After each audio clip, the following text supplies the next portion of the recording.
जय हिंद दोस्तों, मैं रमनदीप आप सभी का यूपीएससी हिंदी के इस यूट्यूब प्लेटफॉर्म पर स्वागत करता हूं। दोस्तों, जैसा कि आप सभी जानते हैं कि यूपी पीसीएस प्रीलिम्स परीक्षा जो कि 17 मार्च को होने वाली है, ठीक है, और आरओ वालों की परीक्षा जो कि फरवरी में होने वाली है, इन दोनों एग्जाम्स के लिए करंट अफेयर्स की सबसे इंपॉर्टेंट जो बुक आती है मार्केट में वो है घटना चक्र की आय दृष्टि। ये मैगजीन ऑलरेडी मार्केट में आ चुकी है और इसी पूरी मैगजीन पर जो करंट अफेयर्स की सीरीज है वो हमारे द्वारा स्टार्ट कर दिया गया है। राष्ट्रीय प्रदेश का जो पूरा सेक्शन है वो निशान सर कवर करा रहे हैं और जो अंतरराष्ट्रीय प्रदेश का सेक्शन है वो आज से आप लोग मेरे साथ यहाँ पर कंप्लीट करने वाले हो। ठीक है, ध्यान देना। देखो, ये पूरा जो सेक्शन है इस पूरे मैगजीन में 40 पेज में कवर कराया गया है। ठीक है, 40 पेज का ये पूरा सेक्शन है।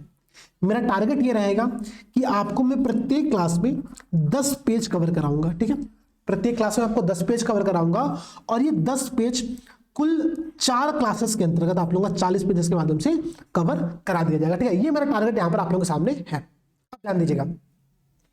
अच्छा, अगर इस अंतरराष्ट्रीय प्रदेश की मैं बात करूं तो प्रीवियस ईयर में इस पूरे सेक्शन से किस प्रकार के प्रश्न बने हैं ना, वो समझना भी बहुत जरूरी है। अगर मैं आपको 2023 का एग्जांपल दूं, ठीक है, तो इस पूरे सेक्शन से कुछ कैटेगरी में हम लोग प्रश्नों को डिवाइड कर सकते हैं। जैसा कि जो पहली कैटेगरी का प्रश्न बनता है इस पूरे सेक्शन से, वो प्रश्न क्या बनता है कि भाई कुछ देशों के जो नए राष्ट्राध्यक्ष चुने जाते हैं, जैसे कि कहीं पर कोई नया प्रेसिडेंट सेलेक्ट कर लिया गया, कहीं पर कोई नया प्राइम मिनिस्टर चुन लिया गया, तो उनके जो नाम है वो नाम हमारे लिए बेहद इंपॉर्टेंट होते हैं, तो उसको भी यहां पर हम लोग कवर करेंगे। ठीक है, इसी के साथ साथ बहुत सारी अंतरराष्ट्रीय संस्थाएं होती हैं, ठीक है, इंटरनेशनल ऑर्गेनाइजेशंस होते हैं, उनके भी कुछ प्रमुख जो होते हैं वो बेहद इंपॉर्टेंट रहते हैं, तो उनके भी नाम हम लोग देखेंगे। जनरली इस सेक्शन से जो प्रश्न बनता है वो सेक्शन प्रश्न यहां पर बनता है कि भाई किस इंटरनेशनल ऑर्गेनाइजेशन में कोई भारतीय चुना गया है। अगर कोई भारतीय का सिलेक्शन हुआ है या फिर कोई पहली बार कोई महिला सेलेक्ट कर ली गई या फिर पहली बार कोई ट्रांसजेंडर सेलेक्ट कर लिया गया, तो ये सब टॉपिक्स बेहद इंपॉर्टेंट बन जाते हैं, तो इस टॉपिक से एग्जाम में प्रश्न आता है। इसके बाद अगर आप देखो तो 2023 में ही यूपीपीसीएस के पेपर में जो प्रश्न आए थे वो रिपोर्ट्स और इंडेक्स पर बहुत सारे आए थे, जैसे कि वर्ल्ड सोशल आउटलुक रिपोर्ट कौन जारी करता है, ठीक है, वर्ल्ड सोशल प्रोटेक्शन रिपोर्ट कौन जारी करता है, इसी प्रकार से वर्ल्ड वेटलैंड डे की थीम क्या है, एक पॉवर्टी रिपोर्ट कोई था उसकी थीम पूछी गई थी। ठीक है, कई बार हम इन सब रिपोर्ट्स में, कई बार इन सब इंडेक्सेस में भारत की रैंकिंग क्या है इस पर भी एग्जाम में प्रश्न आता है। ठीक है, तो ये प्रश्नों की कुछ कैटेगरीज हैं। इसके बाद अगर मैं देखूं तो 2023 में एक प्रश्न आया हुआ था कि न्यूजीलैंड ने अपने यहां पर स्मोकिंग बैन करने का जो टारगेट सेलेक्ट किया हुआ है वो टारगेट किस ईयर का है। तो जनरली इन कैटेगरीज से एग्जाम में प्रश्न बनकर के आते हैं। हम लोगों को ये सारी कैटेगरी के प्रश्न आपको इस मैगजीन में देखने को मिल जाएगा। आपको इस मैगजीन के अलावा कुछ भी और पढ़ने की आवश्यकता नहीं है। हाँ, ये क्लास से फायदा आप लोग को यहां पर ये होगा दोस्तों। देखिए, 2-3 बातें समझिएगा। इस पूरी मैगजीन में जो फैक्ट दिए वो सारे फैक्ट बेहद इंपॉर्टेंट है, सारे न्यूज बेहद इंपॉर्टेंट है, लेकिन भाई देखिए हमारा ह्यूमन माइंड की कैपेसिटी होती है, हम सारे इंपॉर्टेंट फैक्ट्स हम लोग बस याद नहीं कर सकते हैं। तो उनमें से कौन कौन से फैक्ट्स इंपॉर्टेंट है, याद करने का तरीका क्या होगा, वो हम लोग इस क्लासेस के थ्रू यहाँ पर समझने का प्रयास कर रहे हैं। ठीक है, आज की जो हमारी क्लास है दोस्तों, ठीक है, उसमें हम लोग अंतरराष्ट्रीय संबंध के सेक्शन को स्टार्ट नहीं कर रहे हैं। ठीक है, ये हम लोग करेंगे सबसे लास्ट में, ध्यान दीजिएगा, ये हम लोग सबसे लास्ट में करेंगे। आज का जो हमारी क्लास होगी दोस्तों ये होगी अंतरराष्ट्रीय प्रकरण पर। ठीक है, पेज नंबर 58 है, आप सब लोग अपने अपने बुक में ये पेज खोल लीजिएगा। ठीक है, पेज नंबर 58 और इस पेज के अंतर्गत जो अंतरराष्ट्रीय प्रकरण स्टार्ट किया गया है इस पूरे टॉपिक को आज हम लोग यहाँ पर कवर करने जा रहे हैं। ध्यान दीजिएगा। देखिए, सबसे पहली जो इंपॉर्टेंट यहां पर न्यूज दी गई है वो दी गई है अमूर्त सांस्कृतिक विरासत के संदर्भ में। ये मानवता की अमूर्त सांस्कृतिक विरासत होती क्या है, ठीक है, इंटेंजिबल कल्चरल हेरिटेज इसको कहा जाता है। दरअसल ये जो लिस्ट होती है, लिस्ट जारी कौन करता है, जारी करता है यूनेस्को। ठीक है, ये नाम ध्यान रखिए, यूनेस्को। इसका जो हेडक्वार्टर है वो है आपका पेरिस में। वो कहां पर है, पेरिस में। ठीक है, तो एक बात समझिएगा, ये जो संगठन है कई बार इस संगठन के हेडक्वार्टर पर भी प्रश्न एग्जाम में आता है। अब ये जो इंटेंजिबल कल्चरल हेरिटेज होता है ये होता क्या है, देखिए 2 प्रकार की कल्चरल हेरिटेज होते हैं, सांस्कृतिक विरासत 2 प्रकार की होती है हमारी। एक टेंजिबल जिसको हम लोग कहते हैं मूर्त सांस्कृतिक विरासत, ठीक है, एक होता है अमूर्त सांस्कृतिक विरासत या फिर इंटेंजिबल कल्चरल हेरिटेज।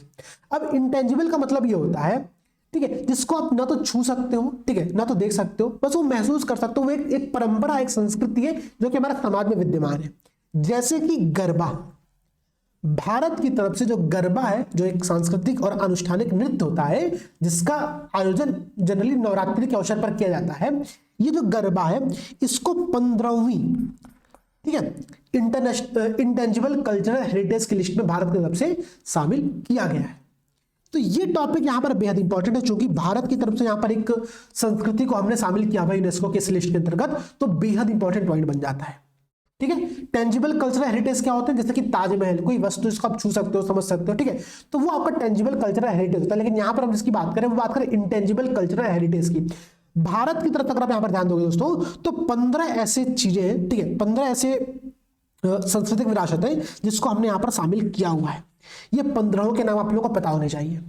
कई बार एग्जाम में प्रश्न ऐसे पूछता है कि निम्नलिखित में से कौन से, ठीक है, इंटेंजिबल कल्चरल हेरिटेज की लिस्ट में शामिल है, तो आपको एटलीस्ट वो 15 के नाम पता होने चाहिए। कई बार ये प्रश्न ना पूछ करके कई बार ये भी प्रश्न पूछता है कि कुटियाट्टम क्या है, ठीक है, कई बार रमन क्या है, ये भी प्रश्न पूछ देता है, ठीक है, कालबेलिया कहाँ का नृत्य है, ये भी प्रश्न पूछता है। तो ये सारे पॉइंट्स यहाँ पर आपको देखने को मिलने वाले हैं। तो हम लोग इस पूरी क्लास के अंतर्गत, ठीक है, यहां से स्टार्ट करें अपने इस टॉपिक को, ध्यान दीजिएगा। अब देखो भाई, अगर मैं पहले गरबा की बात करूं, ठीक है, और गरबा से पहले भी ये जो मीटिंग हुई, जिस मीटिंग के अंतर्गत यूनेस्को ने भारत के गरबा को शामिल किया हुआ है, ये मीटिंग हुई कहां पर, ये बात ध्यान दीजिएगा। ये हुई मीटिंग दोस्तों कसाने, बोत्सवाना में, ठीक है, बोत्सवाना में ये मीटिंग संपन्न की गई, ठीक है, और इस मीटिंग में 51 नई विरासतों को शामिल किया गया, जिसमें से एक भारत की है। ठीक है, ये बात ध्यान दीजिएगा, 51 नई विरासतों को यहां पर शामिल किया गया है, जिसमें से एक विरासत, एक हेरिटेज भारत का है, जो कि है गरबा। अब थोड़ा बात समझिएगा आप लोग, अगर मैं गरबा की बात बताऊं तो गरबा है क्या। गरबा क्या है, अगर आप यहां पर ध्यान दोगे तो एक अनुष्ठानिक और भक्तिपूर्ण नृत्य है, ठीक है, रिलीजियस एक नृत्य होता है हमारा, ठीक है, जो हिंदू त्योहार नवरात्रि के अवसर पर आयोजित किया जाता है। जो गरबा शब्द है ये गर्भो शब्द से बना हुआ है। गर्भो शब्द का संस्कृत में जो अर्थ होता है वो निकलता है गर्भदीप, ठीक है, गर्भदीप। ये होता क्या है गर्भो, बात समझिएगा, गोलाकार छेद वाला एक मटका होता है, ठीक है, उसी मटके को हम लोग गर्भो के नाम से जानते हैं। और जो मटका होता है ये मानव शरीर का प्रतीक होता है, और इसके अंदर एक दीपक को रखा जाता है, जो कि उस शरीर के अंदर आत्मा का प्रतीक होती है। देखिए, भारत में जितने भी नृत्य होते हैं ना, हर नृत्य का कुछ ना कुछ मीनिंग होता है, कुछ ना कुछ बेसिक उसके पीछे कॉन्सेप्ट्स होते हैं। तो गरबा का कॉन्सेप्ट ये है, ध्यान दीजिएगा, गरबा गर्भो शब्द से बना हुआ, जो गर्भो होता है वो एक मटका होता है, जो कि गोलाकार मटका होता है, उसमें एक छेद होता है, ठीक है, और वो जो पूरा मटका है वो ह्यूमन बॉडी को रिप्रेजेंट कर रहा है, वो मानव शरीर को रिप्रेजेंट कर रहा है, और उसके अंदर एक दीपक को हम रखते हैं, ठीक है, जैसे कि मानव शरीर के अंदर एक आत्मा होती है, तो वो दीपक आत्मा का प्रतीक होता है। ये होता है गरबा का शाब्दिक अर्थ। जैसे आप लोग कई बार बहुत कंफ्यूज रहते हो, बात समझना, कई बार आप लोग बहुत कंफ्यूज होते हो, सर आर्ट एंड कल्चर हमको याद नहीं हो रहा है, क्या करें। देखो, आर्ट एंड कल्चर में जो भी प्रश्न आएगा एग्जाम में, दो सेक्शन से प्रश्न बनकर के आ सकता है। एक previous year question, previous year question में आर्ट एंड कल्चर के जितने भी प्रश्न पूछे हुए सब याद कर डालो। दूसरा जो प्रश्न बनकर के आएगा वो आएगा करंट अफेयर से। इसके अलावा आर्ट एंड कल्चर से कोई प्रश्न आ ही नहीं सकता, एकदम निश्चित बात समझना।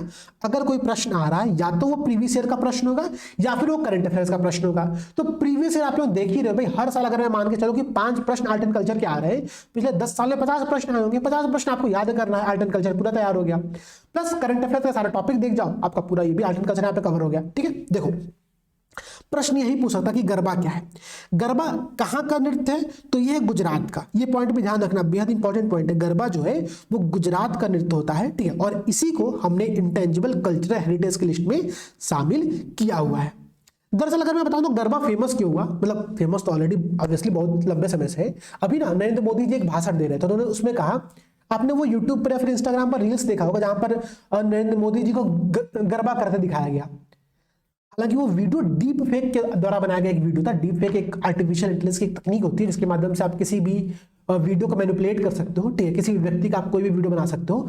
तो ये काम यहाँ पर भी किया गया। नरेंद्र मोदी जी ने हालांकि इस पर बहुत ज्यादा क्वेश्चन मार्क लगाया था कि ये ऐसी टेक्नोलॉजी बहुत नुकसानदेह हो सकती है। बस एक जस्ट रैंडम फैक्ट बता रहा हूं। आप ध्यान रखना कि उस कॉन्सेप्ट की वजह से भी है कि गरबा बहुत न्यूज में रहा था, और अभी रिसेंट में गरबा को भी इंटेंजिबल कल्चरल हेरिटेज की लिस्ट में शामिल किया गया है। तो ये कारण है हमारा गरबा का, ठीक है। गरबा एक बेहतरीन नृत्य है, ठीक है। इसमें क्या होता है कि इस माँ दुर्गा को प्रसन्न करने के लिए इसके चारों तरफ घूम घूम कर नृत्य किया जाता है, और इसी नृत्य को हम लोग गरबा कहते हैं।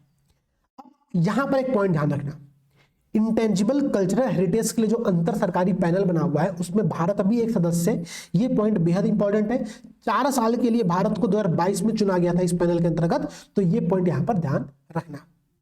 अब देखो, भारत की तरफ से 15 अमूर्त सांस्कृतिक विरासत है, ठीक है। अगर हम रिसेंट में देखें तो रिसेंट में गुजरात का गरबा को यहां पर शामिल किया गया है, ठीक है। इससे पहले 2021 में हमारी जो कोलकाता की दुर्गा पूजा है उसको भी शामिल किया गया था। ठीक है, तो दुर्गा पूजा के अवसर पर गरबा होता है, तो गरबा को यहाँ पर रिसेंट में फिर शामिल कर दिया गया। ठीक है, 2017 में कुंभ मेला को शामिल किया गया था।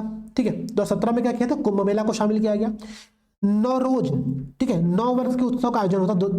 ठीक है, इसको भी शामिल किया गया, योग को शामिल किया गया। ठीक है, अब देखो पंजाब के जो जांडियाल गुरु होते हैं, जो ठठेरे होते हैं, उन ठठेरों के द्वारा ट्रेडिशनल वे में ब्रास और कॉपर की, ठीक है, क्राफ्ट ऑफ यूटेंसिल्स बनाए जाते हैं। ठीक है, बर्तनों की शिल्पकला होती है। ठीक है, जो कि पंजाब के जांडियाल और ठठेरों के द्वारा बनाया जाता है, तो इसको भी यहां पर शामिल किया गया है। इसके अलावा मणिपुर का जो एक संकीर्तन होता है, जो कि एक अनुष्ठानिक गायन है, ठीक है, इसको भी हमने शामिल किया है। लद्दाख का बौद्ध मंत्रोच्चारण, ये भी आपका इंटेंजिबल कल्चरल हेरिटेज में शामिल है। छाओ नृत्य, ठीक है, जो कि उड़ीसा, पश्चिम बंगाल और झारखंड, इन 3 स्टेट में क्या आता है, एक ट्रेडिशनल नृत्य हमारा, इसको भी यहां पर शामिल किया गया। कालबेलिया राजस्थान का एक लोकगीत और नृत्य प्रोग्राम है, ठीक है, कल्चर है, संस्कृति है, इसको भी हमने शामिल किया हुआ है। मुडियट्टू केरल का अनुष्ठानिक रंगमंच प्रोग्राम है। ठीक है, ये रिचुअल थिएटर और डांस परफॉर्मेंस होता है मुडियट्टू, ठीक है, केरल का है, इसको भी यहाँ पर शामिल किया गया। रमन नहीं, ध्यान रखिएगा, रमन नाम है इसका है। ये गढ़वाल हिमालय का एक धार्मिक उत्सव है, इसको भी हमने शामिल किया हुआ है। ठीक है, कुटियात्तम एक संस्कृत नाट्य कला है, ठीक है, संस्कृत थिएटर है ये, इसको भी शामिल किया है। वैदिक मंत्रोच्चारण की जो परंपरा हमारी है वो शामिल, और रामलीला शामिल है। ठीक है, राम आएंगे तो रामलीला सबसे पहले यहाँ पर आता है। ठीक है, सबसे पहले 2008 में इसको शामिल किया गया था।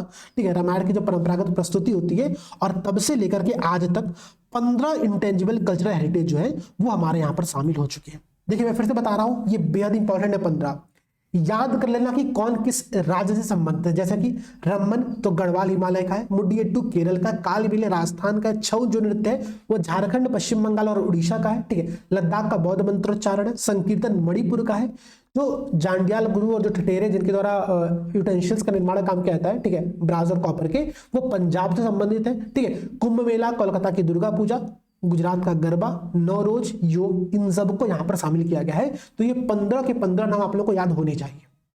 रिसेंट में गरबा शामिल हुआ, तो सबसे इंपॉर्टेंट यहाँ पर ये है, एग्जाम में 2 तरह का प्रश्न बन सकता है। एक प्रश्न यहाँ पर ये बन सकता है कि प्रेजेंट टाइम में भारत के कुल कितने विरासत जो है, जो कि इंटेंजिबल कल्चरल हेरिटेज की लिस्ट में शामिल है, तो इसका आंसर क्या हो गया, 15।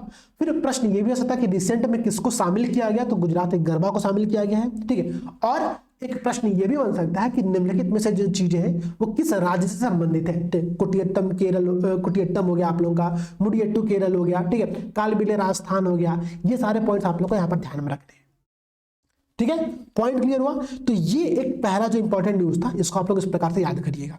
अगला देखो भाई, पहला क्या कह रहा है, जलवायु परिवर्तन प्रदर्शन सूचकांक, ठीक है, क्लाइमेट चेंज परफॉर्मेंस इंडेक्स की बात कर रहा है, CCPI।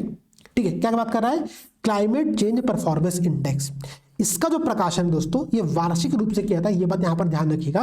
और सबसे इंपॉर्टेंट बात मैं आपको बताऊं, ठीक है, तो ये जारी कौन करता है, इसको जारी करने का जो काम है वो कुछ संगठन मिलकर के करते हैं, जैसे कि जर्मन वॉच, आपने इससे पहले इसका नाम सुना होगा, क्लाइमेट एक्शन नेटवर्क इंटरनेशनल, इसका भी नाम आपने सुना होगा, और न्यू क्लाइमेट इंस्टीट्यूट, ये तीनों मिलकर के क्या करते हैं, CCPI climate change performance index को जारी करते हैं। ठीक है, ये इंडेक्स बेहद इंपॉर्टेंट है, क्योंकि ये वास्तव में इस बात का आकलन करता है कि जो हमारी क्लाइमेट को लेकर के इंटरनेशनल पॉलिसी है वो कितनी सही है, सभी देश कितना उसका पालन कर रहे हैं, इस बात को तय करने के लिए ये इंडेक्स यहां पर जारी किया जाता है। ठीक है, अब यहां पर कुछ बातें ध्यान दीजिएगा।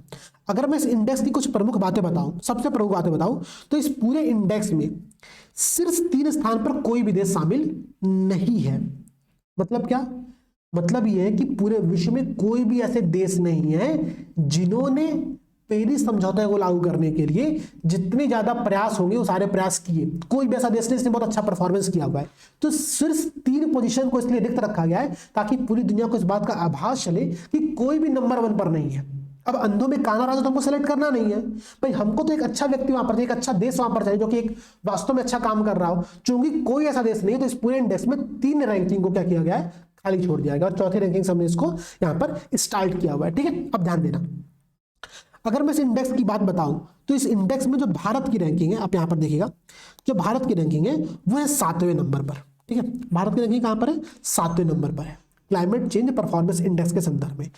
चौथे नंबर पर यहां पर आप लोगों का डेनमार्क है। ठीक है, चूंकि 1, 2 और 3 ये तीनों रैंक खाली छोड़ी गई है, तो चौथा रैंक बेहद इंपॉर्टेंट है डेनमार्क का। और उसके बाद चूंकि भारत की रैंकिंग तो हम लोग को हर जगह देखनी ही देखनी है, तो भारत की रैंकिंग जो 7वीं है ये बेहद इंपॉर्टेंट है। ध्यान रखिएगा, पूरे ब्रिक्स देशों में जो भारत की रैंकिंग है वो सबसे अच्छी मानी जाती है। तो एक बार एग्जाम में ऐसे ही प्रश्न पूछता है कि स्टेटमेंट दे देगा कि ब्रिक्स देशों में क्लाइमेट चेंज परफॉर्मेंस इंडेक्स में भारत का जो प्रदर्शन सबसे अच्छा है। ठीक है, तो ये बात ध्यान रखना, ये बात सत्य है। ठीक है, भारत का जो रैंकिंग है वो 7वें नंबर पर रखी गई है, और इससे पहले केवल 3 देश यहाँ पर शामिल है, डेनमार्क, एस्टोनिया, फिलीपींस। ये तीनों की तीनों आपके ब्रिक्स में शामिल नहीं है। ब्रिक्स का जो भी रिसेंट में अमेंडमेंट किया गया, इसमें 6 नए राष्ट्र को जोड़ा गया है, वो भी एक पॉइंट आप लोग ध्यान रखिएगा। अभी हम लोग उसको आगे भी देखने वाले हैं यहाँ पर, लेकिन अभी इस पॉइंट को आप समझो। तो प्रश्न क्या बन सकता है? प्रश्न बन सकता है भाई 2-3 प्रकार के प्रश्न बनेंगे। क्लाइमेट चेंज परफॉर्मेंस इंडेक्स ये कौन जारी करता है? पहला प्रश्न तो यहाँ पर यही बनता है। तो जारी करती है 3 संगठन मिलकर के, German watch, climate action network international और न्यू क्लाइमेट इंस्टीट्यूट। ये तीनों मिलकर जारी करते हैं। एक एनुअल रिपोर्ट है, वार्षिक रूप से इसका प्रकाशन होता है। इस पूरे इंडेक्स में, इस पूरे रिपोर्ट में 4 प्रमुख श्रेणियों में हम आकलन करते हैं। ठीक, 4 प्रमुख श्रेणियां, कैटेगरीज है जिनके अंदर हम चीजों का आकलन करते हैं, जैसे कि ग्रीन हाउस गैस का emissions, renewable energy, energy consumption और क्लाइमेट पॉलिसी। इन चारों के आधार पर हम इस रैंकिंग को निकालते हैं।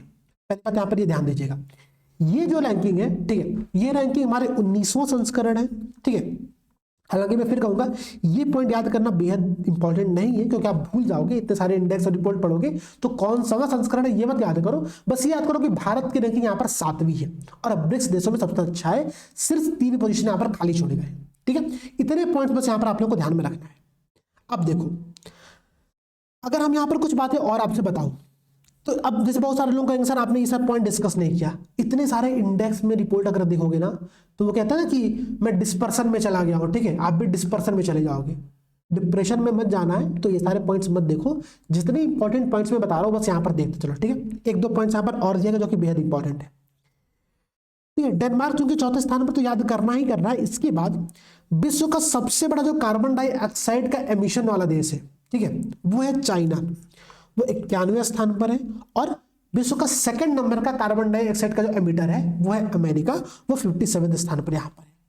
इन सब के रैंकिंग में भारत 7वें पोजीशन पर, जो कि बहुत अच्छा पोजीशन है। ठीक है, तो इस पॉइंट को आप लोग यहाँ पर देख सकते हो। ठीक है, ये सारा पॉइंट हम लोग के लिए बेहद इंपॉर्टेंट था। अब देखो भाई, अगला टॉपिक हम लोग यहाँ पर देखते हैं। अगला टॉपिक दोस्तों दिया हुआ है time person of the year के संदर्भ में। ठीक है, याद करना, time person of the year बेहद इंपॉर्टेंट रहता है। जिस व्यक्ति को यहाँ पर सेलेक्ट किया था, जिस मैगजीन के कवर पृष्ठ पर इसको शामिल किया था, बेहद इंपॉर्टेंट माना जाता है उस बात को। 1923 में ये मैगजीन स्थापित की गई थी, टाइम पत्रिका, और तब से जनरली ये लगातार हर वर्ष किसी न किसी को पर्सन ऑफ द ईयर का घोषणा करती है। ठीक है, ध्यान रखना, भारत की तरफ से अभी तक मात्र एक बार महात्मा गांधी जी को 1930 में पर्सन ऑफ द ईयर घोषित किया गया था। यह बात ध्यान रखना, भारत की तरफ से एकमात्र महात्मा गांधी जी को, पहले व एकमात्र ऐसे भारतीय हैं जिन्हें 1930 में टाइम पत्रिका ने पर्सन ऑफ द ईयर घोषित किया था। लेकिन भाई अब कुछ लोग कहेंगे भाई हमारे मोदी जी को भी तो देना ही चाहिए, तो मोदी जी को भी दिया गया। मोदी जी को दिया क्या गया है? 2014 और 2016 के time person of the year online readers poll का विजेता घोषित किया गया था। ध्यान रखिएगा, ये ऑनलाइन रीडर्स पोल का विजेता था, जिसमें प्रधानमंत्री मोदी जी को सिलेक्ट किया गया था।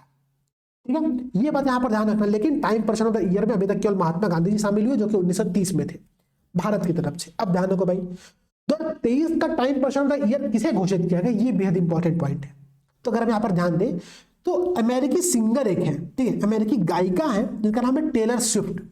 बहुत फेमस है, मतलब हद से ज्यादा फेमस वो है टेलर स्विफ्ट। ठीक है, इनको पर्सन ऑफ द ईयर चुना गया।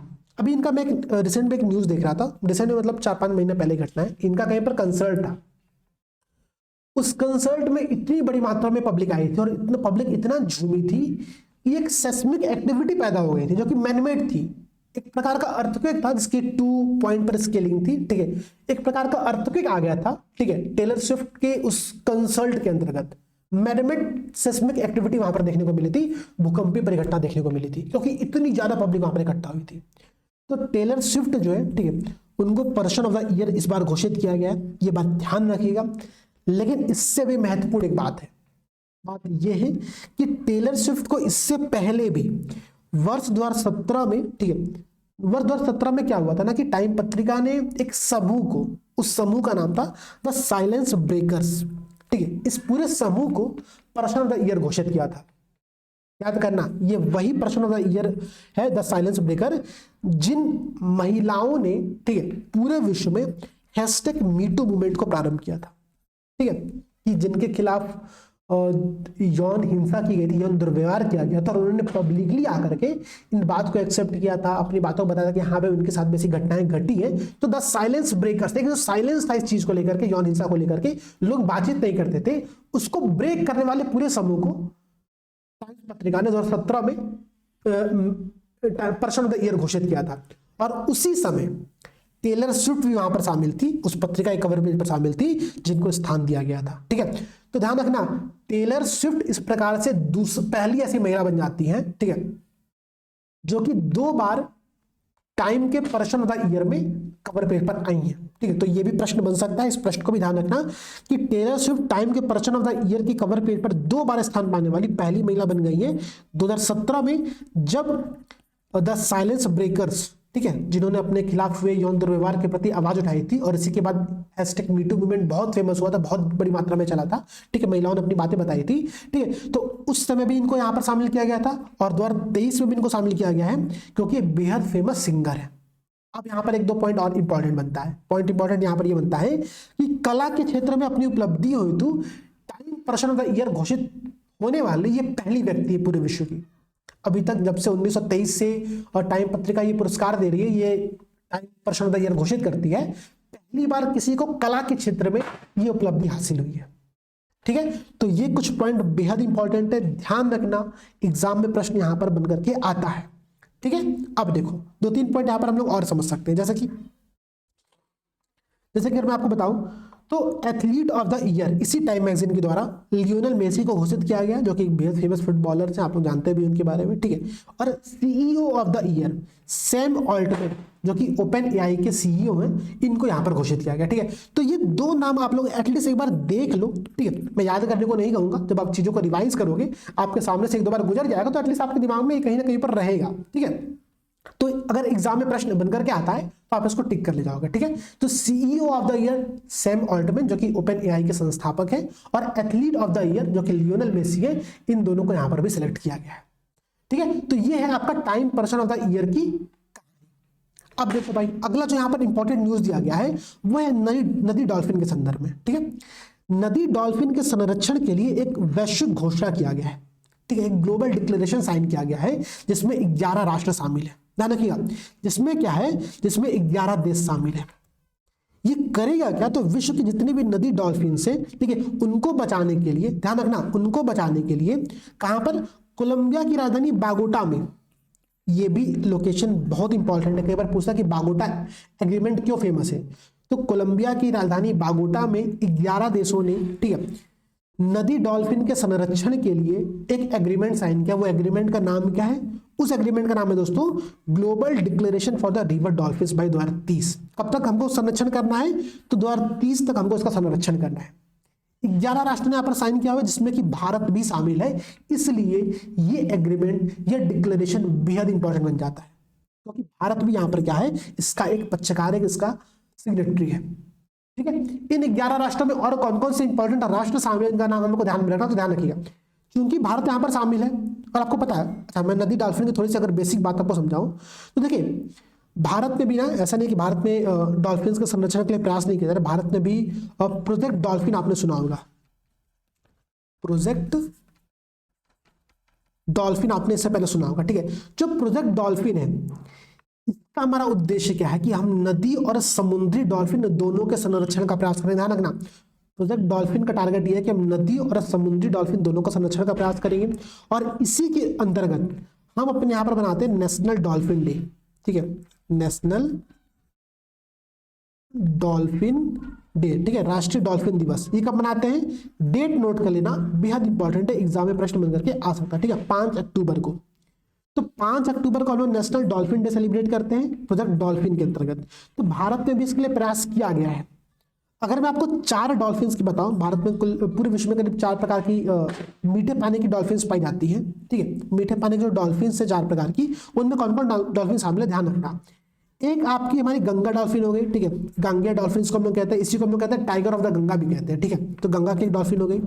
इसके बाद आपकी एक सिंधु नदी की डॉल्फिन आती है, ठीक है, सिंधु नदी की डॉल्फिन आती है जिसको हम लोग कहते हैं भूलन, ध्यान रखिएगा इसका नाम है भूलन, ठीक है, भूलन। इसके बाद चीन की एक नदी है आपकी, उसका नाम है यांगत्से, ठीक है, यांगत्से नदी। इस नदी में भी क्या कहते हैं कि एक डॉल्फिन पैदा जिसका नाम है बैजी, ठीक है, बैजी, बैजी डॉल्फिन, ये चाइना की है। इसके बाद आपकी एक आती है अमेजन, जो कि लैटिन अमेरिका की नदी है, अमेजन, ठीक है। इस नदी में यहाँ पर आप देखोगे तो एक डॉल्फिन है, इसका नाम है बोटो, ठीक है, बोटो। ये चारों क्या है, ये चारों मीठे पानी की डॉल्फिन है, फ्रेश वाटर की डॉल्फिन है। इसके अलावा ब्रैकिश वाटर की डॉल्फिन भी पाई जाती है, ठीक है, पाई जाती है। तो अभी जो यहाँ पर एग्रीमेंट किया गया है, ये एग्रीमेंट सभी प्रकार के डॉल्फिन के संरक्षण के लिए किया गया, बात ध्यान रखिएगा, ठीक है। और ये जो डॉल्फिन का यहाँ पर संरक्षण किया जाएगा, ठीक है, उसी संरक्षण के उद्देश्य हमने 11 देशों का एक एग्रीमेंट साइन किया, एक डिक्लेरेशन यहाँ पर साइन किया है। ये डिक्लेरेशन साइन कहाँ पर किया गया, तो कोलंबिया की राजधानी बागोटा में।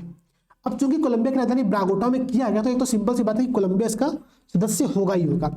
भारत सदस्य है क्योंकि सिंधु डॉल्फिन जो यहाँ पर आपकी दोस्तों है, ठीक है, ये आपकी पाकिस्तान नदी, पाकिस्तान में पाई जाती है, तो पाकिस्तान भी इसका एक सिग्नेटरी होगा, ठीक है, सिंपल सी बात है। अब पाकिस्तान है तो बांग्लादेश को क्यों छोड़ दोगे भाई, बांग्लादेश में तो गंगा नदी आगे जाती है, ठीक है, तो बांग्लादेश भी इसका सिग्नेटरी है।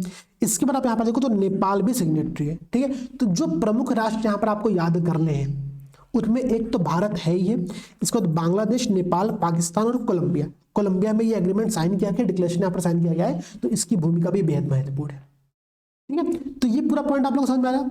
ये है आप लोगों का इस पूरे डॉल्फिन के संदर्भ में कुछ इंपॉर्टेंट फैक्ट। अच्छा, अगर आपने अभी राष्ट्रीय प्रदेश वाला पूरा सेक्शन पढ़ा होगा तो वहां पर निशान सर आपको पढ़ाया भी होगा कि जो यूपी सरकार है, ठीक है, यूपी सरकार ने अपने राज्य के जलीय जीवों के तौर पर डॉल्फिन को यहाँ पर संज्ञा दिया, ठीक है। गंगे डॉल्फिन को हमने अपने यहाँ पर राज्य जलीय जीव के रूप में घोषित किया हुआ है, ठीक है। इसके साथ साथ ध्यान रखना केवल यूपी नहीं, जो असम राज्य है उसने भी अपने यहाँ पर राज्य जलीय जीव के तौर पर गंगा डॉल्फिन को अपना जगह दिया हुआ है, ठीक है। तो ये 2 पॉइंट ध्यान रखना, यूपी और असम के साथ साथ भारत का जो जलीय जीव है, ठीक है, जो राज्य की जलीय जीव है वो भी गंगा डॉल्फिन ही है, ठीक है। तो ये तीनों पॉइंट बेहद इंपॉर्टेंट है गंगा डॉल्फिन संदर्भ में। और हमने सभी प्रकार के नदी डॉल्फिन के संरक्षण के लिए क्या किया है, 11 देशों का एक एग्रीमेंट साइन किया है, ठीक है, उसका नाम है global declaration for the river dolphin by 2030 एक बेहद इंपॉर्टेंट फैक्ट है, ठीक है। तो ये बात यहाँ पर आप लोग ध्यान रखना। अच्छा भाई, अब देखो इसके बाद यहाँ पर जो अगला इंपॉर्टेंट टॉपिक है दोस्तों, ठीक है, वो टॉपिक कह रहा है क्यूएस एशिया यूनिवर्सिटी रैंकिंग 2024, ठीक है। किसकी बात कर रहा है, क्यूएस। अच्छा, इसका फुल फॉर्म मत पूछना, बड़ा खतरनाक फुल फॉर्म। देखो क्या कह रहा है, क्वार्टरली साइमंड्स, ठीक है, ये ब्रिटिश की कोई कंपनी है क्यूएस जिसका नाम है, ठीक है। ये क्यूएस कंपनी करती क्या है, तो एशिया के जो यूनिवर्सिटीज है, जो एशिया के शीर्ष विश्वविद्यालय है उनकी रैंकिंग तय करती है, ठीक है। ब्रिटेन की नहीं करती है, वो एशिया की रैंकिंग यहाँ पर तय करती है, तो ये बात ध्यान रखिएगा। अब क्या कह रहा है कि इस रैंकिंग के अंतर्गत, ठीक है, जो सबसे अधिक विश्वविद्यालय शामिल थे पूरे इस रैंकिंग में वो थे भारत के, ठीक है। भारत के 148 विश्वविद्यालय इसके अंतर्गत शामिल किया गया था। और ध्यान रखना, अगर मैं पूरे एशिया के सबसे टॉप यूनिवर्सिटी का नाम बताऊं आप लोगों को इस रिपोर्ट के according, QS Asia university ranking के अकॉर्डिंग अगर नाम बताऊं तो वो चाइना का एक विश्वविद्यालय, ठीक है। चाइना का विश्वविद्यालय का नाम क्या है, पेकिंग विश्वविद्यालय, ठीक है। पेकिंग विश्वविद्यालय नंबर 1 पर है, बस आपको ये पॉइंट यहाँ पर ध्यान रखना। इसके बाद जो भारतीय संस्थान है उन संस्थानों में आईआईटी बॉम्बे जो है दोस्तों, ठीक है, आईआईटी बॉम्बे जो है वो भारत की तरफ से नंबर 1 पर यहाँ पर शामिल है। कुल एशियाई रैंकिंग में इसकी पोजीशन 40वीं है, ठीक है। कुल एशियाई रैंकिंग में इसकी पोजीशन क्या है, 40वीं है। ये बात यहाँ पर ध्यान रखिएगा, ठीक है। पॉइंट क्लियर हो गया। अब देखो 2-3 पॉइंट फिर समझना। आईआईटी बॉम्बे भारत की तरफ से पहली रैंकिंग पर है, इसकी एशिया रैंकिंग 40 है। चाइना का एक कॉलेज का नाम है पेकिंग यूनिवर्सिटी, वो पहले नंबर पर। बाकी अब ये दूसरे पर कौन है, तीसरे पर कौन है मत याद करो, कोई इंपॉर्टेंट चीज नहीं है, ठीक है। बस हमको भारत की रैंकिंग यहाँ पर ध्यान रखनी है कि आईआईटी बॉम्बे जो नंबर 1 पर भारत की तरफ से शामिल है, ठीक है। अब देखो भाई, अच्छा यहाँ पर कुछ पॉइंट और इंपॉर्टेंट है नेक्स्ट टॉपिक के अंतर्गत, ठीक है। कह रहा है कि जो रशिया है वो CFE एग्रीमेंट से बाहर हो गया। अब ये CFE एग्रीमेंट है क्या, इसका फुल फॉर्म बनता है, ठीक है, उस अगर मैं इंग्लिश में बात करूं तो treaty on the conventional armed forces in Europe, ठीक है। CFE conventional armed forces in Europe, ये बात ध्यान रखिएगा। यूरोप में पारंपरिक सशस्त्र किस प्रकार के बल होंगे उनके लिए एक एग्रीमेंट साइन किया गया था। ये है CFE एग्रीमेंट। ये जो एग्रीमेंट था, अभी ये एग्रीमेंट बाध्यकारी एग्रीमेंट था, ठीक है, लेकिन रशिया ने कहा कि अब हम यहाँ पर शामिल नहीं होंगे, क्योंकि रशिया की बहुत सारे खुद के कारण है। कारण क्या है भाई? रशिया यूक्रेन से युद्ध लड़ रहा है दिन भर, ठीक है, उसको बहुत तरह तरह के यहाँ पर हथियार चाहिए। और ये क्या कहता है, ये एग्रीमेंट कहता है, CFE एग्रीमेंट जो है वो कहता है कि आप अपने यहाँ पर टैंक, बख्तरबंद, युद्धक वाहन, तोप खाने, लड़ाकू हेलीकॉप्टर, लड़ाकू विमान कितना रखेंगे, इस पर हम एक लिमिट लगाएंगे। रशिया को लड़ना युद्ध यूक्रेन से, ठीक है, तो वो क्या करेगा, वो कहा भाई हम इस एग्रीमेंट में अब नहीं रह पाएंगे, क्योंकि हमको अपने लिए अलग से सैन्य उपकरणों का प्रयोग करना है, ठीक है। तो रशिया ने यहां पर क्या किया कि हम CFE एग्रीमेंट से बाहर हो रहे हैं, ठीक है। CFE एग्रीमेंट जो है, ध्यान रखिएगा, इसका नाम ही बहुत स्पष्ट है कि कन्वेंशनल आर्म्ड फोर्सेस के लिए है। पारंपरिक सशस्त्र बल जो है उनके लिए यूरोप में संधि किया गया था। ये जो संधि है ये नाटो और वार्सा एग्रीमेंट, जितने भी इसके मेंबर थे उन पर लागू होता था। तो आपको पता है कि नाटो की जो स्थापना वो 1945 में हुई थी, ठीक है, और जो वार्सा एग्रीमेंट है ये आपका 1955 के राउंड में हुआ था, ठीक है, 55 के राउंड में हुआ था। ये नाटो 1949 का है और वार्सा एग्रीमेंट जो 1955 का, ठीक है। तो इन दोनों में जो भी शामिल थे, ठीक है, उन सभी देशों पर ये एग्रीमेंट लागू होता था। लेकिन चूंकि अभी रशिया ने कहा कि वो इस एग्रीमेंट में शामिल नहीं रहेगा, अब चूंकि एक बहुत बड़ा फोर्स, एक बहुत बड़ी पावर इस एग्रीमेंट से बाहर जा रही है, तो नाटो ने ये कह दिया, अब नाटो ने क्या कहा, नाटो ने कहा कि ठीक है, हम इस एग्रीमेंट को ही अब कैंसिल कर देते हैं, हम इस पूरे संधि को ही खत्म कर देते हैं, क्योंकि अब इसका कोई महत्व तो नहीं रह गया है। क्योंकि भाई जब एक बहुत बड़ा राष्ट्र यहां से बाहर चला गया, ठीक है, तो नाटो ने नवंबर 2023 में CFE संधि के निलंबन का यहाँ पर निर्णय ले लिया है। ध्यान रखना, नाटो के संदर्भ में एक बेहद इंपॉर्टेंट फैक्ट अभी हम लोग आगे भी पढ़ने वाले हैं। इसमें एक नया राष्ट्र यहाँ पर शामिल हुआ है, 31st कंट्री बनाया एक शामिल होने वाला राष्ट्र, जिसका नाम है फिनलैंड, ठीक है, फिनलैंड। ये हम लोग आगे देखेंगे, लेकिन परेशान मत हो, चूंकि फैक्ट यहां पर भी आ रहे तो देखते चलो साथ साथ में, ठीक है, कि नाटो में एक नए एग्रीमेंट के नए एक सदस्य के तौर पर फिनलैंड शामिल हुआ है, ठीक है। और जो एग्रीमेंट था CFE एग्रीमेंट, इससे रशिया बाहर गया, चूंकि रशिया बाहर चला गया तो नाटो ने कहा भाई इस एग्रीमेंट को कैंसिल कर दो, मतलब नहीं रह गया चीज चुका, ठीक है। तो ये बात यहां पर आप लोगों की खत्म होती है, ठीक है। अब देखो भाई, इसके बाद अगला जो टॉपिक है वो कह रहा है, ये अच्छा, ये बड़ा इंटरेस्टिंग, बड़ा इंपॉर्टेंट टॉपिक है, ध्यान रखना, इससे प्रश्न बनने की संभावना अच्छी खासी होती है। फिर आर्ट एंड कल्चर का टॉपिक है, तो ध्यान से पढ़ना। यूनेस्को क्रिएटिव सिटीज नेटवर्क, रचनात्मक शहरों का जो नेटवर्क है, ये घोषित किया था किसके द्वारा, यूनेस्को के द्वारा, ठीक है, क्रिएटिव सिटीज का जो नेटवर्क है। इस लिस्ट के अंतर्गत 7 क्षेत्रों में, ध्यान रखना, 7 क्रिएटिव क्षेत्रों में क्या होता है, हम शहरों को मान्यता प्रदान करते हैं। वो 7 क्षेत्र कौन से, ये बात पता होना बेहद जरूरी है। सबसे पहला क्षेत्र यहां पर है शिल्प और लोक कला, फिर है मीडिया आर्ट, फिर कह रहा है फिल्म डिजाइन, पाक कला मतलब गैस्ट्रोनॉमी, ठीक है, मतलब पाक कला मतलब पाकिस्तानी कला नहीं, पाक कला मतलब खाने पाने की, जो खाने पीने की जो कला उसकी बात यहां पर की जा रही है, ठीक है। तो पाक कला, साहित्य, लिटरेचर और संगीत मतलब म्यूजिक। तो ये 7 ऐसे क्रिएटिव क्षेत्र हैं जिनके अंतर्गत यूनेस्को के द्वारा शहरों को यूनेस्को क्रिएटिव सिटीज नेटवर्क में शामिल किया जा रहा है। पॉइंट क्लियर है। भारत की तरफ से इस बार कुछ नए शहर यहां पर शामिल हुए, तो इसलिए बेहद इंपॉर्टेंट बन जाता है। देखो भाई, अच्छा, हम विश्व शहर दिवस कब मनाते हैं, वर्ल्ड सिटीज डे कब सेलिब्रेट करते हैं, 31 अक्टूबर 2023, मतलब 31 अक्टूबर को हम वर्ल्ड सिटीज डे सेलिब्रेट करते हैं। अब ध्यान रखना, मैं समझ रहा हूं कि बहुत सारे डेज याद कर पाना इम्पॉसिबल है, लेकिन कुछ डेज याद कर लो, क्योंकि आपको पता है कि 31 अक्टूबर को ही हम लोग भारत में एक दिवस और मनाते हैं, राष्ट्रीय एकता दिवस, नेशनल यूनिटी डे सेलिब्रेट करते हैं, ठीक है। तो नेशनल यूनिटी डे के दिन ही, 31 अक्टूबर के दिन ही वर्ल्ड सिटीज डे भी सेलिब्रेट किया जाता है, तरंगना। और इसी समय यूनेस्को ने एक नई लिस्ट जारी किया जिसमें कई सारे शहरों को फिर शामिल किया गया है, ठीक है। उनमें भारत के भी 2 शहर यहाँ पर शामिल है। कौन शहर शामिल है भाई, 2 भारत के 2 शहर यहाँ पर शामिल किए गए हैं। उसमें एक है कोझीकोड और एक है ग्वालियर, कोझीकोड और ग्वालियर। अब क्यों शामिल किया गया एक बार देखते हैं। मैंने आप लोगों से पहले बताया था कि ये जो पूरी यूनेस्को क्रिएटिव सिटीज नेटवर्क होता है, ये 7 क्षेत्रों में दिया जाता है। 7 क्रिएटिव सेक्टर्स होते हैं, क्षेत्र होते हैं, जिसके अंतर्गत हम किसी शहर को क्रिएटिव सिटी का दर्जा देते हैं, ठीक है। तो जो कोझीकोड और ग्वालियर को दिया गया है, इनका कारण समझना आप। जो ग्वालियर है दोस्तों, इसको यूनेस्को ने क्या कहा, ठीक है, यूनेस्को ने कहा कि संगीत के क्षेत्र में बड़ा शानदार क्षेत्र है। इसको हमने यहाँ पर एक उपाधि भी दिया है, सिटी ऑफ म्यूजिक का है। ठीक है, सिटी ऑफ म्यूजिक, संगीत का शहर हम लोग कह रहे हैं ग्वालियर को। इसका पीछे कारण क्या है भाई? आपको पता है कि ग्वालियर से ही दो बड़े फेमस संगीतकार आए थे, संगीत सम्राट तानसेन और बैजू बावरा। तो इसी के कारण से ग्वालियर को हमने सिटी ऑफ म्यूजिक यहां पर उपाधि दी। तो म्यूजिक कैटेगरी के अंतर्गत क्या हुआ, भारत के मध्य प्रदेश के ग्वालियर को यहां पर शामिल किया गया है।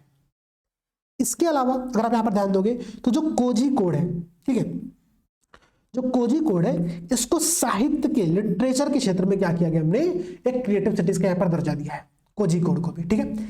इससे पहले भारत के 6 शहर और यहां पर शामिल थे, इन दोनों को लेकर के अब भारत के 8 शहर यहां पर हो गए। तो ये पॉइंट बेहद अच्छे से याद रखना, ठीक है, कि अब प्रेजेंट टाइम में भारत के टोटल 8 शहर यूनेस्को क्रिएटिव सिटीज नेटवर्क में शामिल हो चुके हैं, जिसमें रिसेंट में ग्वालियर और कोझिकोड को शामिल किया गया है। अब ध्यान देना कौन कौन से 8 शहर हो गए हैं, अब ध्यान देना।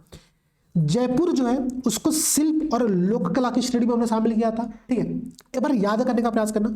वाराणसी संगीत के क्षेत्र में, ठीक है, अभी ध्यान रखना, जो ग्वालियर था वो भी संगीत के क्षेत्र में था, चेन्नई ये भी संगीत के क्षेत्र में है, और वाराणसी ये भी संगीत के क्षेत्र में, मतलब 8 शहरों में से 3 शहर तो संगीत के क्षेत्र में यहां पर दिए गए हैं, ठीक है, वाराणसी, चेन्नई, ग्वालियर। याद करने का बेहद सिंपल तरीका है। इसके बाद मुंबई को शामिल किया हमने क्रिएटिव सिटीज में, भाई फिल्म मेकिंग क्षेत्र में भारत का सबसे बड़ा शहर है, ठीक है, तो मुंबई को भी हमने यहां पर शामिल कर लिया। इसके बाद हैदराबाद, ठीक है, हैदराबादी बिरयानी सबको खाने का मन करता है, ठीक है, तो हैदराबादी बिरयानी चूंकि पाक कला के क्षेत्र बड़ा एक अच्छा शहर माना जाता है इसको, ठीक है, गेस्ट्रोनॉमी के क्षेत्र में, तो हैदराबाद को भी हमने यहाँ पे क्या किया, क्रिएटिव सिटीज का दर्जा दिया हुआ है।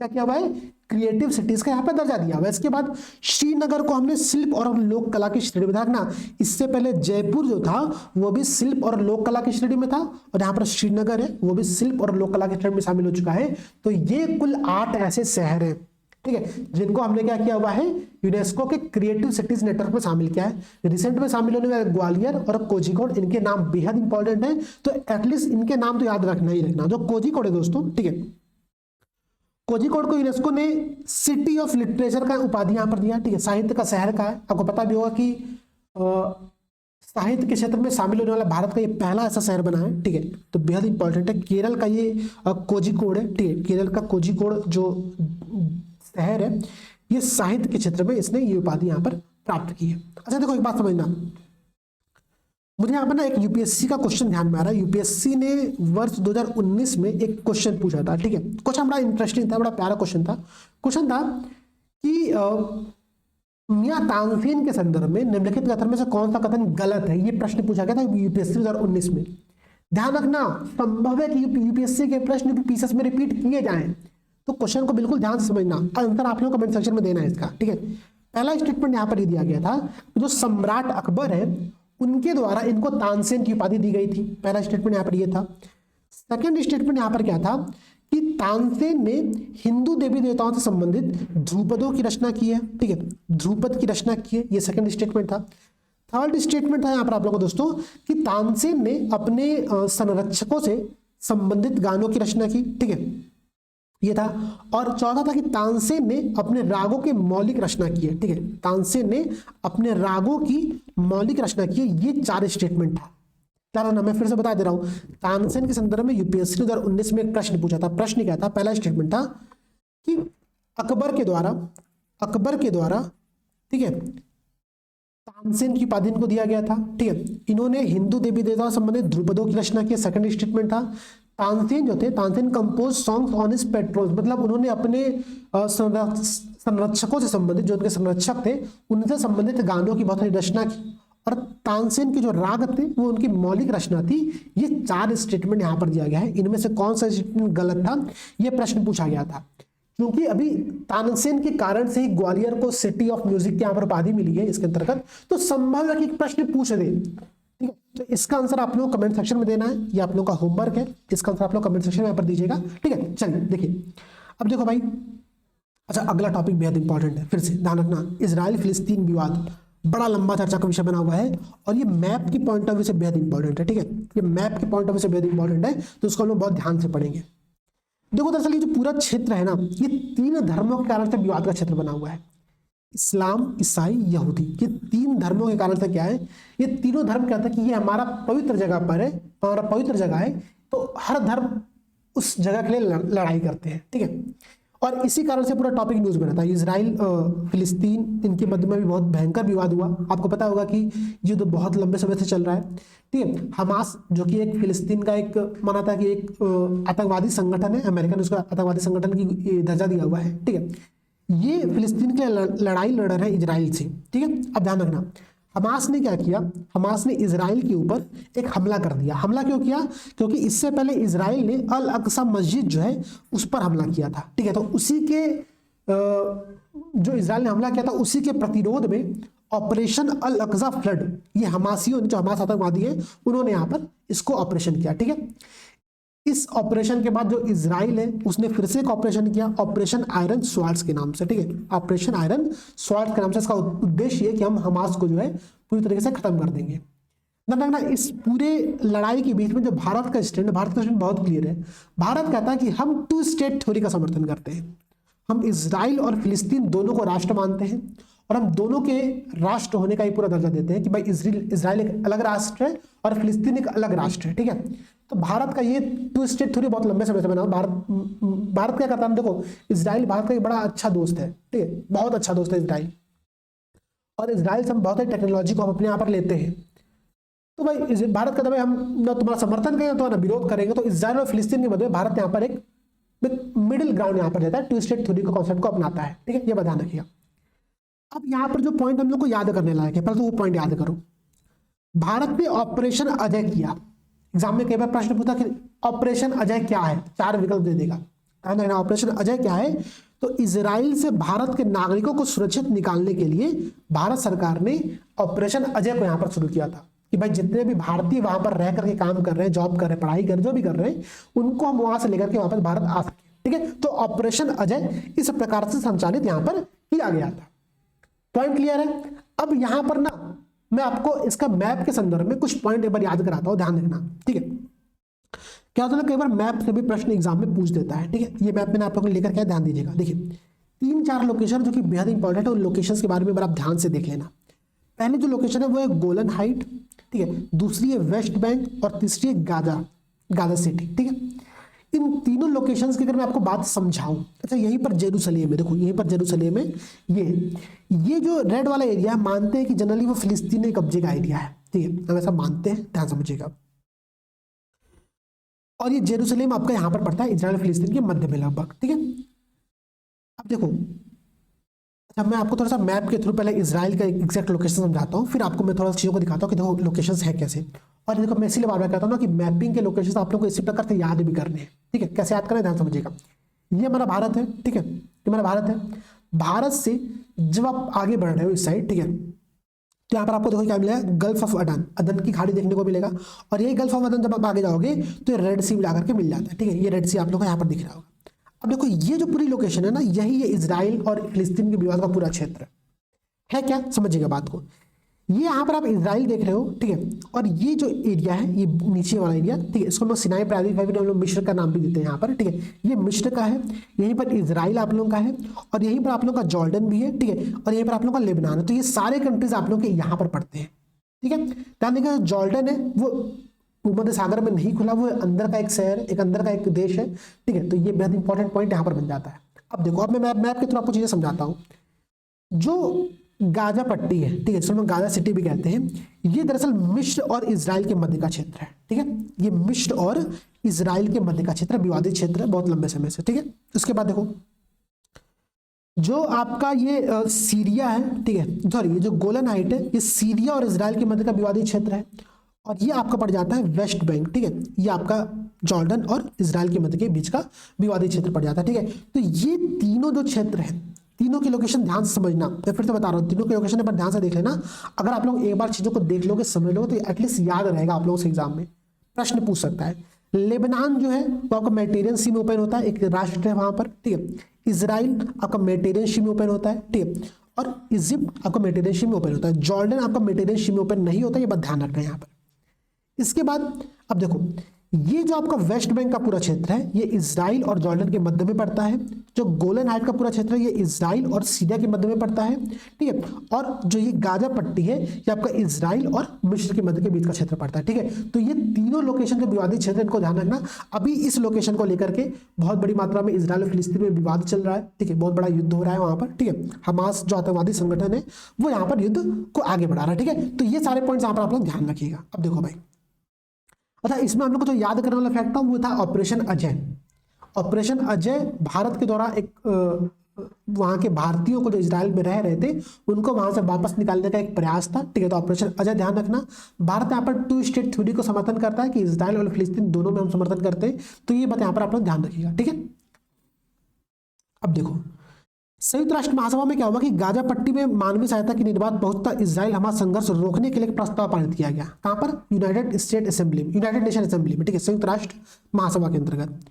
इसमें ध्यान रखना भारत में भी फिर कहता है, भारत क्या करता है ना, भारत मिडिल ग्राउंड को अपनाता है। भारत का हम मतदान नहीं करेंगे, जाओ क्या कर लोगे तुम लोग।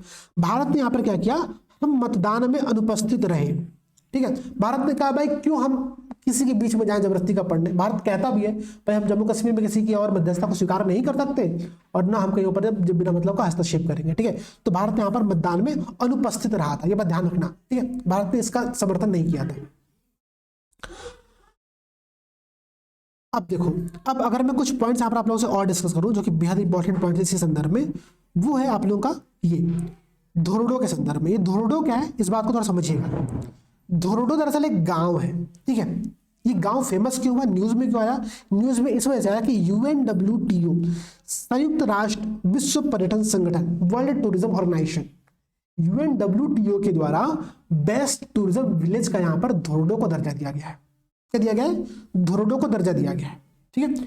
तो संयुक्त राष्ट्र विश्व पर्यटन संगठन के द्वारा धोरडो जो कि गुजरात का एक गांव है, ठीक है, उसको हमने बेस्ट टूरिज्म विलेज का यहां पर दर्जा दिया हुआ है, ठीक है, ठीक है।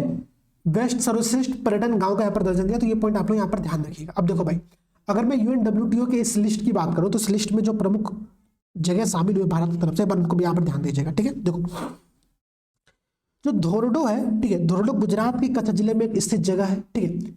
ग्रेट रण ऑफ कच्छ जो कच्छ का महान रण है, वहां पर रण उत्सव का जो आयोजन होता है वो धोरडो में ही होता है, ठीक है, धोरडो में ही होता है। तो धोरडो गुजरात का एक गांव है, विश्व का सर्वश्रेष्ठ पर्यटन गांव का इसको यहाँ पर दर्जा दिया गया UNWTO के द्वारा। दरअसल इस बार भारत के बहुत सारे लोकेशंस इंपॉर्टेंट रहे न्यूज में, ठीक है। तो जितने भी न्यूज में लोकेशन हम यहाँ पर देख रहे हैं उनके नाम आप लोग याद करते चलिएगा। क्लास जब खत्म होगी ना आज की, उसके बाद मैं आप लोगों को पूरे टॉपिक पर फिर से रिवाइज कराऊंगा। तो एकदम निश्चित तौर पर क्लासेस करना। मेरा प्रयास इतना रहेगा कि क्लास करने के बाद आप लोगों को केवल एक बार बुक पढ़ने की आवश्यकता पड़ेगी, चीजें आप लोगों को बहुत अच्छे से यहाँ पर याद हो जाएगी, ठीक है। ध्यान से बैठा। देखो जो आपका ये कच्छ है, ठीक है, जो कच्छ में ही ये धोरडो नाम का गांव है और यहीं पर रण उत्सव नाम का एक कार्यक्रम आयोजित किया था जो कि विश्व पर्यटन गांव के अंतर्गत इसको यहाँ पर दर्जा दिया गया है। ध्यान यहाँ पर ये देने वाली बात दोस्तों कि अभी UNWTO के अंतर्गत भारत के 1-2 गांव और भी शामिल है, जैसे कि तेलंगाना का पोचमपल्ली जो है 2021 में इसको विश्व पर्यटन गांव का हमने यहाँ पर दर्जा दिया था, सर्वश्रेष्ठ पर्यटन गांव का यहाँ पर हमने दर्जा दिया था। पोचमपल्ली जो तेलंगाना में है ये सिल्क की साड़ियों के लिए बेहद फेमस है, ठीक है। सिल्क सिटी ऑफ इंडिया कहा था इसको, भारत का सिल्क शहर कहा जाता है। तो कभी सिल्क की साड़ी खरीदनी हो ना किसी के लिए, ठीक है, अरे किसी मतलब अपनी माता जी के खरीदनी होगी, ठीक है, तो जब खरीदनी हो तो पोचमपल्ली से आप जाके खरीदना, ठीक है, पोचमपल्ली से खरीदना। पोचमपल्ली तेलंगाना में है और इसको हमने 2021 में सर्वश्रेष्ठ पर्यटन गांव का दर्जा दिया था। 2023 में गुजरात के धोरडो को हमने यहाँ पे दर्जा दिया हुआ है। तो ये सारे पॉइंट्स ध्यान रखिएगा आप लोग, ठीक है। अब देखो कुछ पॉइंट्स यहाँ पर जो कि आप लोग को और देखने लायक है, एक बार समझने का प्रयास करना, ठीक है। यहाँ पर बस हमको यही 2 गांव के नाम याद करने, इसके अलावा हमको गांव के नाम यहाँ पर देखने की आवश्यकता नहीं पड़ रही। अब देखो, अच्छा यहाँ पर क्या रहा है, वैश्विक पेंशन सूचकांक 2023। मैं इसको बहुत इंपॉर्टेंट नहीं मानता हूं, बट फिर भी देख लेना, क्योंकि भारत में भी न्यू पेंशन स्कीम और जो ओल्ड पेंशन स्कीम है, ठीक है, OPS NPS जो पूरा कॉन्सेप्ट चला, बड़ा विवाद का बना हुआ विषय, तो उस संदर्भ में हो सकता हो कि पेंशन सूचकांक में प्रश्न आ जाए, ठीक है। इसकी संभावना बहुत कम है, मान के चलो 1% संभावना है, ठीक है, बट फिर भी एक बार देख करके हम लोग आगे बढ़ेंगे। ये जो वैश्विक पेंशन सूचकांक है, ठीक है, ग्लोबल पेंशन इंडेक्स है, ये जारी कौन करता है? एक संगठन, उसका नाम है Mona's centre for the financial studies. इस संगठन के द्वारा इसको जारी किया जाता है। ठीक है, Monash centre for the financial studies ये संगठन है, और मरसर एक संगठन है। इन दोनों के सहयोग से ये इंडेक्स यहाँ पर जारी किया जाता है। ठीक है, अब ध्यान देना, अगर मैं यहाँ पे भारत की रैंकिंग आपको बताऊं तो जो भारत की रैंकिंग यहाँ पर है वो है आपकी 45th। दरअसल इंपॉर्टेंट यहाँ पर ये है कि 2022 में भारत की 41st रैंकिंग थी, अब 4 स्थान गिर करके भारत की रैंकिंग बन गई है वो 45th बन गई। मतलब कि भारत की पेंशन जो प्रणाली है, ठीक है, सेवानिवृत्ति की पश्चात जो पेंशन प्रणाली है उसमें हमारा जो प्रदर्शन है थोड़ा सा खराब हुआ है 2022 के कंपेरिजन में। ये इंडेक्स ये बात यहाँ पर बताती है।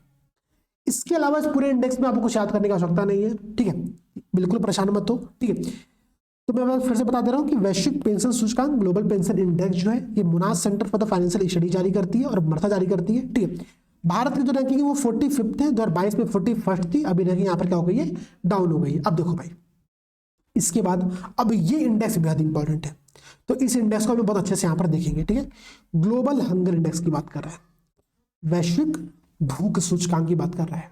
ध्यान रखना, सबसे पहली बात, ग्लोबल हंगर इंडेक्स जारी कौन करता है? भाई जो जारी करता होगा उसका नाम याद करना हमारे लिए सबसे इंपॉर्टेंट है, वो है कंसर्न वर्ल्ड वाइड और वेल्थ हंगर हेल्थ, इन दोनों के द्वारा संयुक्त रूप से ये रिपोर्ट जारी की जाती है ग्लोबल हंगर इंडेक्स की। ठीक है, ये जो रिपोर्ट होती है ये 4 पैरामीटर्स पर आधारित होती है, 4 संकेतक पर आधारित होती है। वो संकेतक क्या है? अल्प पोषण मतलब अंडर नरिशमेंट, ठीक है, मतलब कैलोरी की मात्रा कम मिल रही है किसी बच्चे को तो अल्प पोषण यहाँ पर होगा। चाइल्ड वेस्टिंग, बाल दुबलापन, वेस्टिंग मतलब क्या होता है कि वेट कम है उसका, ठीक है, बालक बहुत पतला, उसका वजन बहुत कम है, आयु के अनुसार उसका वजन बहुत कम है। ठीक है, स्टंटिंग क्या होता है? स्टंटिंग मतलब होता है कि हाइट कम फाइट ज्यादा, मतलब ठीकनापन है, मतलब उसकी जो हाइट है, ठीक है, बचपन में बॉर्नविटा कॉम्प्लेन नहीं पिया, हाइट छोटी रहेगी, ठीक है, तो स्टंटिंग कहा जाता है उसको। और बाल मृत्यु दर मतलब चाइल्ड मोर्टेलिटी रेट जो होता है, इन 4 पैरामीटर्स के आधार पर, किसके आधार पर? अंडर नरिशमेंट, ठीक है, अल्प पोषण, चाइल्ड वेस्टिंग, स्टंटिंग और चाइल्ड मोर्टेलिटी, इनके आधार पर हम क्या करते हैं? ग्लोबल हंगर इंडेक्स को जारी करते हैं। जो ग्लोबल हंगर इंडेक्स जारी किया जाता है ये होता है 0 से 100 के मध्य में। ठीक है, ये सूचकांक होता है, इसकी जो वैल्यू होती है वो 0 से 100 के मध्य में होती है। 0 का मतलब क्या होता है? क्योंकि हम ग्लोबल हंगर इंडेक्स की बात कर रहे हैं तो 0 का मतलब क्या होता है कि वहां पर 0 भूख है, मतलब वो देश सबसे अच्छा प्रदर्शन कर रहा है। ठीक है, तो 0 का मतलब है सबसे अच्छा स्कोर। हमेशा 0 का मतलब खराब नहीं होता है, 0 का मतलब यहाँ पर है सबसे अच्छा स्कोर, क्योंकि हम हंगर की बात कर रहे हैं। जितना ज्यादा आपके इंडेक्स, जितने ज्यादा आपके यहाँ पर इंडेक्स में वैल्यू आएगा उतना ज्यादा भूख आपके राष्ट्र में होगा। ठीक है, 100 सबसे खराब कंडीशन है, मतलब वहां पर हर व्यक्ति भूखा है, और 0 मतलब वहां पर हर व्यक्ति अच्छा है। ठीक है, तो ये दो 0 से 100 के मध्य में रैंकिंग यहाँ पर जारी की जाती है। ठीक है, अब ध्यान रखना, इस पूरे रैंकिंग के आधार पर हमने 5 कैटेगरियां बनाई हैं देशों की। हम इन 5 कैटेगरी में पूरे देश को यहाँ पर शामिल करते हैं कि भाई आप या तो लो कैटेगरी में होंगे, या मॉडरेट कैटेगरी में होंगे, या फिर सीरियस, या फिर अलार्मिंग, या फिर चरम भयावह, या फिर एक्सट्रीमली अलार्मिंग कंडीशन में यहाँ पर होगे। ठीक है, ये क्या है? देखो भाई, जितना ज्यादा इंडेक्स में वैल्यू मतलब 50 या उससे ज्यादा तो आप एक्सट्रीमली अलार्मिंग कंडीशन में हो।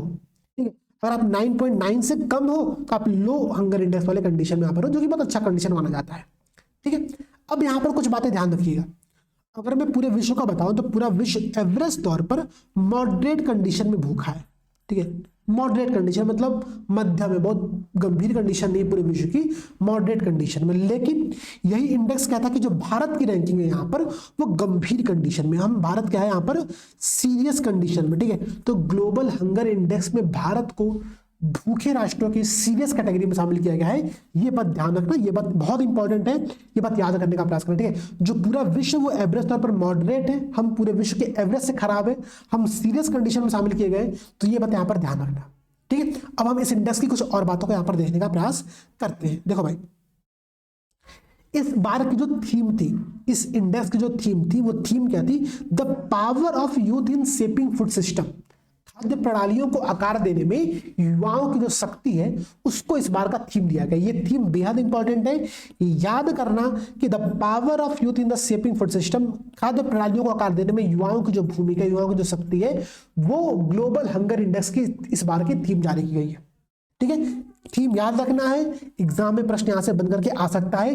2023 के पेपर में ही यूपीपीएससी पेपर होता है, वहां पर एक पॉवर्टी रिपोर्ट को लेकर के ऐसे ही पूछा गया था प्रश्न, ठीक है। तो ये सारे पॉइंट्स आप लोग यहाँ पर ध्यान रखिएगा। अब देखो भाई, अच्छा, अगर मैं इस पूरे देश की, इस पूरे इंडेक्स के बारे में कुछ पॉइंट आप लोगों को और बताऊं, ठीक है, तो इस पूरे इंडेक्स में कोई भी देश, वैश्विक स्तर पर कोई भी ऐसा देश नहीं है जो कि एक्सट्रीमली अलार्मिंग कंडीशन में है, ठीक है। तो एक्सट्रीमली अलार्मिंग कंडीशन में कोई भी राष्ट्र यहाँ पर शामिल नहीं है, ये बात ध्यान रखना, ठीक है।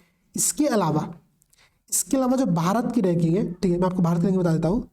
भारत की यहाँ पर रैंकिंग वो है, कहाँ गई ये रहा, 111वीं रैंकिंग, ठीक है। भारत की ग्लोबल हंगर इंडेक्स में 111वीं रैंकिंग है, जो कि ठीक ठाक कंडीशन में है, मतलब गंभीर कंडीशन है, हालांकि सॉरी गंभीर स्थिति का हम लोग यहाँ पर देख रहे हैं, ठीक है, कि भुखमरी की गंभीर कंडीशन हमारे देश में व्याप्त है, जहां पर पूरा जो विश्व मॉडरेट कंडीशन में है, हम गंभीर कंडीशन में, ठीक है। हमारी वैल्यू 28.7 है, याद मत करना वैल्यू, मैं बस बता रहा हूँ आप लोगों को, ठीक है, ये मत ध्यान रखना। अच्छा, अंतिम 3 देशों की अगर मैं बात करूं तो सबसे अंतिम 3 देशों में, ठीक है, मध्य अफ्रीका गणराज्य जो है वो सबसे लो परफॉर्मिंग यहाँ पर देश माना जा रहा है, ठीक है। तो इस पॉइंट को आप ध्यान रखिएगा, ठीक है। ब्रिक्स के पूरे राष्ट्रों में जो भारत की रैंकिंग है वो ब्राजील और रशिया से यहाँ पर खराब है, ठीक है। ये बात यहाँ पर आप लोग ध्यान रखिएगा, ठीक है। भारत और रशिया से क्या है हमारी रैंकिंग यहाँ पर गड़बड़ है, ठीक है, ये बात ध्यान रखना। अब देखो, इसके अलावा यहाँ पर जो हम लोग को पॉइंट्स और देखने लायक है, वो पॉइंट्स आप लोग एक बार देख के बता देता हूँ कौन से पॉइंट्स हम लोग यहाँ पर और याद करने चाहिए।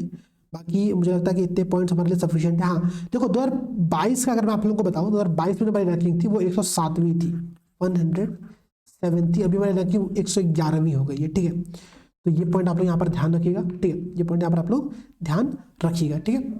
111वीं रैंकिंग अभी हमारी यहाँ पर इस बार की है।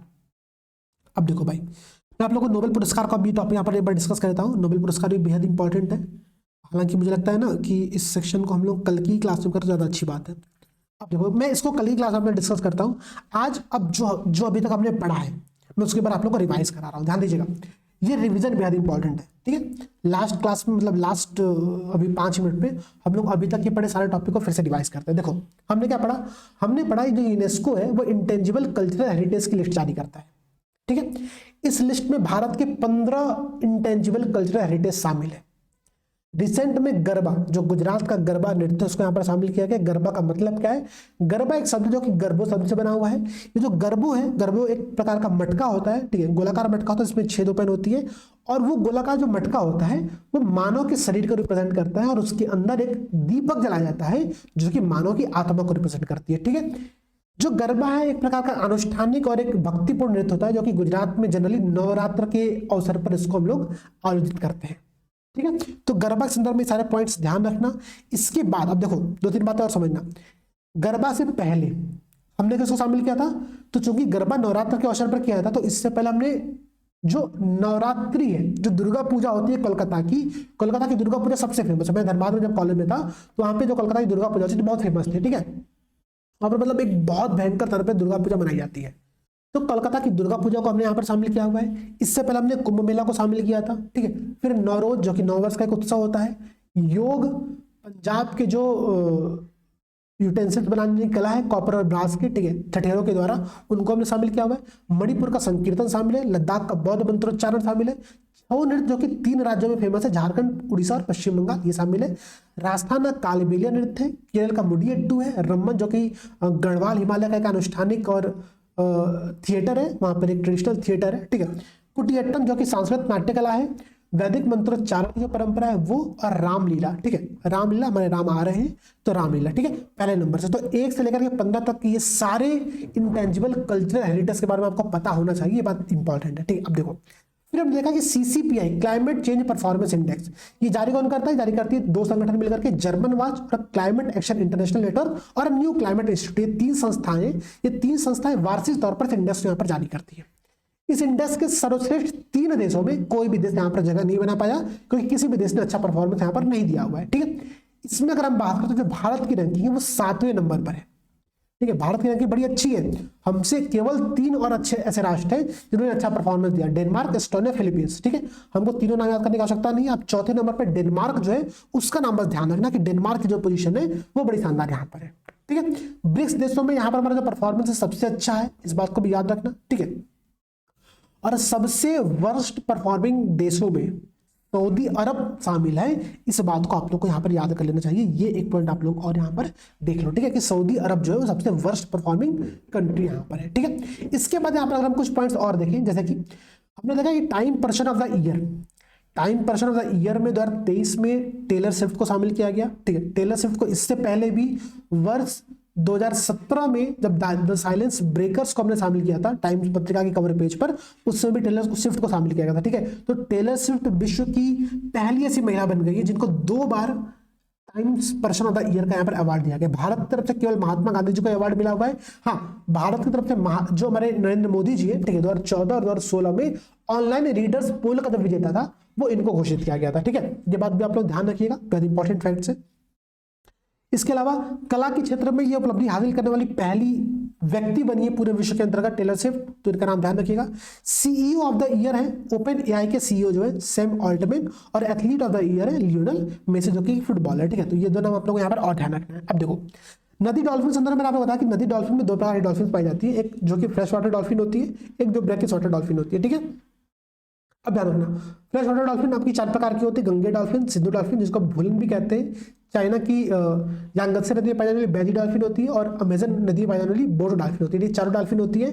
इन्हीं डॉल्फिन के संरक्षण के लिए अभी विश्व स्तर पर एक डिक्लेरेशन यहाँ पर साइन किया गया, कहाँ पर, तो कोलंबिया की राजधानी बागोटा में, ठीक है। कोलंबिया की राजधानी बागोटा में declaration for the river dolphin by 2030, इसको हमने साइन किया हुआ। इसमें 11 कंट्री शामिल है जिसमें कि भारत भी शामिल है, तो ये एक फैक्ट बेहद इंपॉर्टेंट बन जाता है, ठीक है। चूंकि भारत शामिल है तो भारत से पाकिस्तान, नेपाल, बांग्लादेश 4 राष्ट्र आप लोग ध्यान रखना। कोलंबिया में ये सम्मेलन हुआ था तो कोलंबिया तो यहाँ पर शामिल होगा ही होगा, ठीक है। तो ये एटलीस्ट इतने नाम तो आपको याद होने ही चाहिए। इसके बाद बोलिविया, ब्राजील, कंबोडिया, इक्वाडोर और पेरू, वेनेजुला, नहीं भी याद हो तो चलेगा लेकिन एक बार देख करके जाना, ठीक है। इतने नाम आप लोग को पता होने चाहिए। अब देखो भाई, मैंने आपको 1-2-3 फैक्ट यहाँ पर और बताया कि हम पूरे भारत में, ठीक है, हम पूरे भारत में जो नेशनल डॉल्फिन डे सेलिब्रेट करते हैं 5 अक्टूबर को, वो भी बहुत इंपॉर्टेंट पॉइंट है, ध्यान रखना। प्रोजेक्ट डॉल्फिन 2020 में शुरू किया गया था, ये भी एक बेहद इंपॉर्टेंट पॉइंट है। तो ये कुछ फैक्ट है जिनको आप यहाँ पर ध्यान रख सकते हो।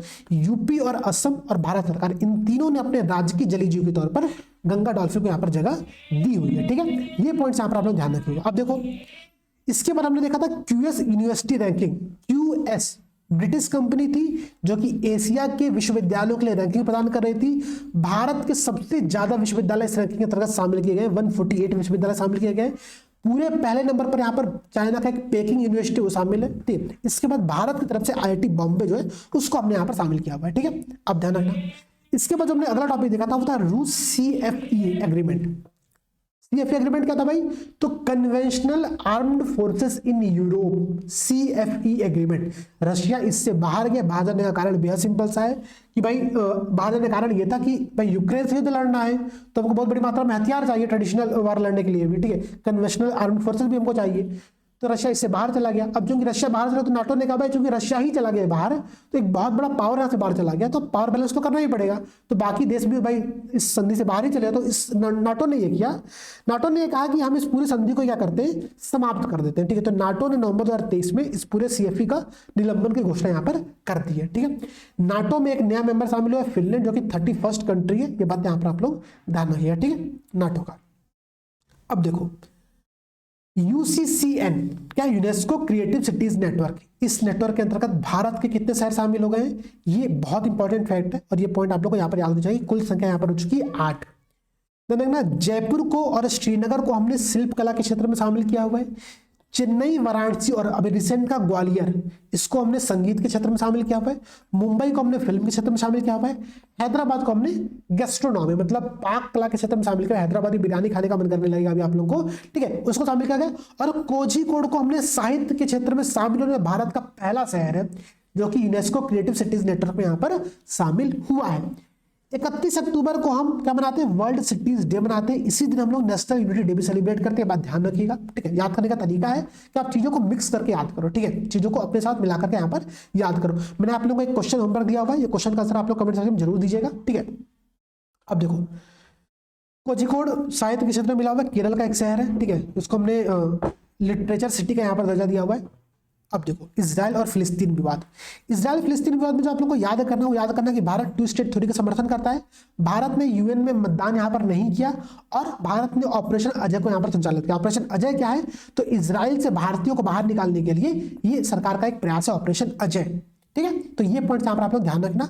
इसके अलावा हमने मैप भी देखा था, मैप में हमने कई सारे लोकेशन देखे थे कि भाई ये जेरूसलेम कहां पर है, ये आपका वेस्ट बैंक कहां पर है, गाजा कहां पर है, और आपका ये गोलन हाइट्स कहां पर है। गोलन हाइट्स इजराइल और सीरिया के मध्य विवादित क्षेत्र है। एग्जाम में कई बार पूछा हुआ, ध्यान रखना, मैं फिर से बोल रहा हूं। इजराइल ये मेडिटेरियन सी में ओपन होता है, ध्यान रखिए आप लोग, मिस्र मेडिटेरियन सी में ओपन होता है। मिस्र और इजराइल के मध्य में गाजा आती है आप लोग की, ठीक है। और यहाँ पर आप लोग आता है वेस्ट बैंक, जो कि जॉर्डन और इजराइल के मध्य में एक विवादित क्षेत्र है। यहीं पर फिलिस्तीनियों का थोड़ा बहुत कब्जा है, ठीक है। मतलब फिलिस्तीनी इसको अपना अधिकार क्षेत्र मानते हैं, ठीक है, कब्जा नहीं, क्योंकि भारत टू स्टेट थ्योरी का समर्थन करता है, तो हम भी मानते हैं कि फिलिस्तीनी यहाँ पर राष्ट्र है, ठीक है, ध्यान दीजिएगा हम बात। अब देखो धोरडो, धोरडो क्या है? गुजरात का एक गांव है। इसको हमने बेस्ट टूरिज्म विलेज का यहाँ पर दर्जा दिया हुआ है, ठीक है। इससे पहले तेलंगाना का एक पोचमपल्ली था, जो कि सिल्क सिटी ऑफ इंडिया कहा जाता है, उसको भी हमने बेस्ट टूरिज्म विलेज का दर्जा दिया था।